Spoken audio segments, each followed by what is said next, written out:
kenapa Anda begitu peduli untuk mengembalikan ekosistem awal?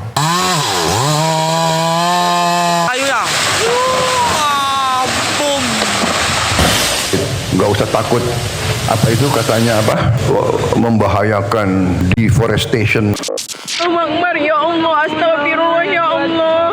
Tolong maju kami. Sumatera dilanda banjir bandang yang mungkin ini adalah banjir terbesar yang pernah generasi saat ini lihat. Jujur, kami tidak pernah membayangkan sebelumnya jika banjir dapat memberikan dampak sebesar ini.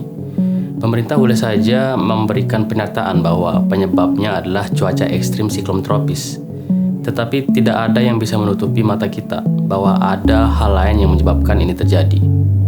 Memang Malaysia, Thailand, dan Vietnam juga dilanda banjir. Namun hanya Indonesia yang banjirnya disertai tanah longsor dan juga terdapat ribuan kayu gelondongan.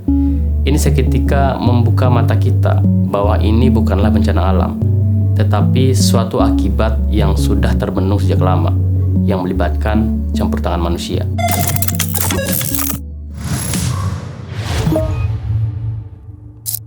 Jadi kawan-kawan, kita dibuat miris oleh kabar duka dari Sumatera.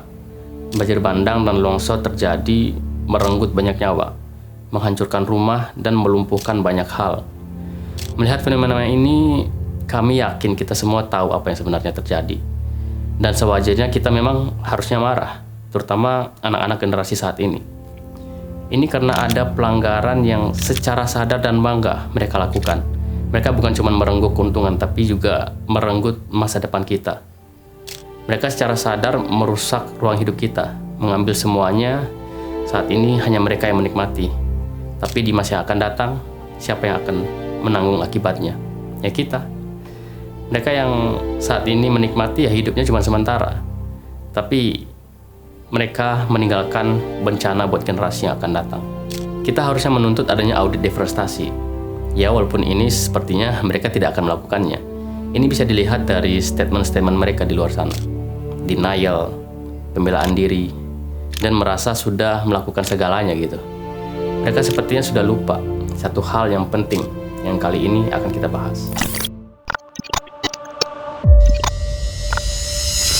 Jadi teman-teman, ini adalah konsep yang sangat penting yang terlupakan oleh mereka yang di atas sana, yaitu ecological ethics. Ini bukanlah teori rumit, sebuah konsep sederhana yang menggambarkan bagaimana cara kita untuk melihat dan memperlakukan alam. Yang mana seharusnya ini adalah landasan dasar dalam mengelola sumber daya alam. Dan untuk sebuah negara yang memiliki sumber daya alam melimpah seperti Indonesia, ini adalah sebuah etika dasar gitu. Dan ya, ini juga adalah kunci untuk memahami mengapa semua tangisan saat ini tertuju pada Sumatera. Jadi sederhananya, ecological ethics itu adalah pandangan bahwa alam memiliki nilai yang jauh lebih besar dari hanya sebagai sumber daya untuk manusia. Nah, kemudian melihat fenomena belakangan ini, bisa dibilang bahwa pemerintah kita cenderung punya etika antroposentris atau manusia sebagai pusatnya, di mana mereka cenderung melihat hutan hanya sebagai kayu gitu, sungai hanya sebagai aliran air, dan gunung hanya sebagai gundukan yang menjulang tinggi. Nilai alam hanya diukur dari apa yang bisa alam berikan kepada mereka, sehingga mereka merasa bisa melakukan apapun gitu, bisa mengambil semuanya untuk keuntungan mereka, dan lupa tentang satu hal yang sangat penting yang juga berpengaruh langsung dengan kehidupan manusia, yaitu ekosistem. Nah, disinilah ada istilah ecological ethics yang mengajak kita untuk berpandangan ekosentris, di mana ekosistem menjadi pusatnya. Jadi kawan-kawan, alam dengan segala isinya, pohon, tanah, air, satwa, semua punya hak untuk hidup dan memiliki fungsi di dalamnya. Dan semua ini untuk menjaga keseimbangan, terlepas dari kepentingan manusia. Dan walaupun kita, manusia adalah bagian di dalamnya, bukan berarti kita boleh menguasai semuanya. Di sini manusia tentu bisa dan sangat boleh memanfaatkan dan hidup dari apa yang ada di alam, tetapi tidak dengan cara menyingkirkan atau mengganti segala hal yang ada di dalamnya yang memang seharusnya sudah ada dan terbentuk secara alami.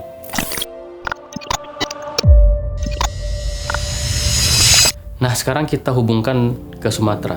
Dari sini banyak orang setuju bahwa banjir dan longsor kemarin bukanlah bencana alam murni. Itu adalah bencana ekologis, di mana komponen-komponen kehidupan yang terbentuk secara alamiah untuk menjaga keseimbangan disingkirkan dan digantikan untuk meraup keuntungan Sumatera adalah salah satu paru-paru dunia. Tapi dalam beberapa dekade terakhir, kita menyaksikan pelanggaran etika besar-besaran di sini. Deforestasi skala besar. Dikatakan bahwa 80% hutan kita itu hilang. Dan nyatanya ada yang dengan bangga mengatakan bahwa tidak apa-apa. Jangan takut dengan bahaya deforestasi. Kita ganti dengan komoditas yang menghasilkan uang. Toh sawit kan juga pohon, ada daunnya, bisa memberikan oksigen. Katanya. Akhirnya apa? Hutan ditebang habis. Semuanya dihabiskan untuk perkebunan monokultur atau pertambangan. Mereka pikir pohon-pohon itu hanya sekedar tanaman kali ya. Tapi alam berkata lain, kawan. Alam kehilangan kemampuannya untuk melindungi kita. Tanah menjadi gembur, sehingga tidak ada lagi yang menahan air hujan yang datang. Pohon-pohon seharusnya menjadi penyerap air alami dan pasak bumi yang mengikat tanah. Dan kini semuanya hilang. Dan dampaknya apa? Bencana ekologis. Air hujan yang seharusnya diserap perlahan kini langsung meluncur ke lembah, membawa serta lumpur, kayu-kayu gelondongan, dan bebatuan yang kemudian menyapu pemukiman. Itulah yang terjadi di Sumatera, dan kita lihat bagaimana mengerikannya kejadian itu. Jadi kawan-kawan, intinya bencana ini adalah konsekuensi dari cara mereka yang di atas sana yang tidak beretika dalam memperlakukan alam. Mereka telah mengambil kemampuan alam untuk melindungi, dan mereka lupa satu hal dari kultur kita, dari kultur masyarakat adat kita, dari kultur kearifan lokal kita yang seharusnya mereka jaga.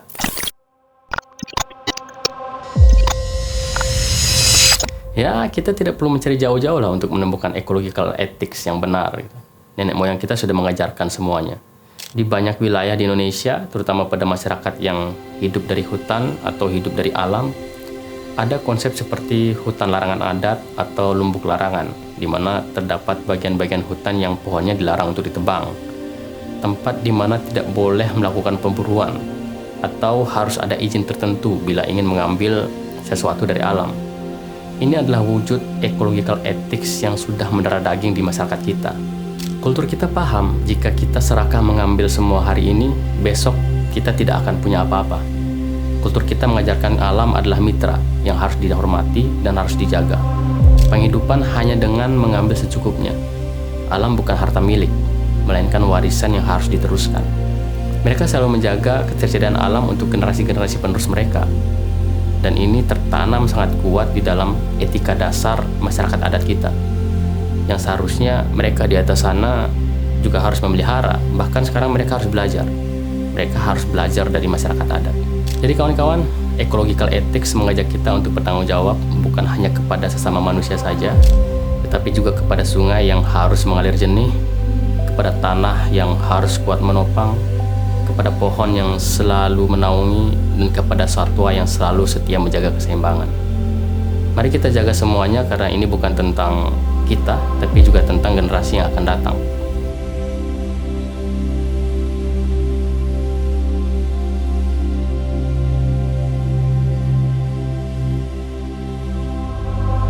Jadi teman-teman, banjir dan longsor di Sumatera adalah cerminan yang menunjukkan bahwa etika mereka yang di atas sana itu sedang sakit. Seharusnya mereka tidak boleh lagi melihat alam hanya sebagai pelayan yang siap dieksploitasi. Hentikan semua ini dan kembalikan ecological ethics dalam pengelolaan sumber daya alam kita. Jadi kami berharap ada gerakan untuk mendesak pemerintah untuk menerapkan kebijakan yang menghargai fungsi ekologis hutan, bukan sekedar memonetisasi sumber dayanya. Dan kita juga mungkin perlu memikirkan kembali sumber produk yang kita beli. Apakah mereka berasal dari praktek yang bersangkutan atau tidak? Dan sepertinya kita harus kurangi konsumsi produk yang memicu deforestasi. Ya enggak? Gimana menurut kalian? Dan untuk Sumatera, semoga para korban diberikan kesabaran, semoga bantuan untuk Sumatera datang dari segala penjuru, dan semoga Sumatera cepat membaik.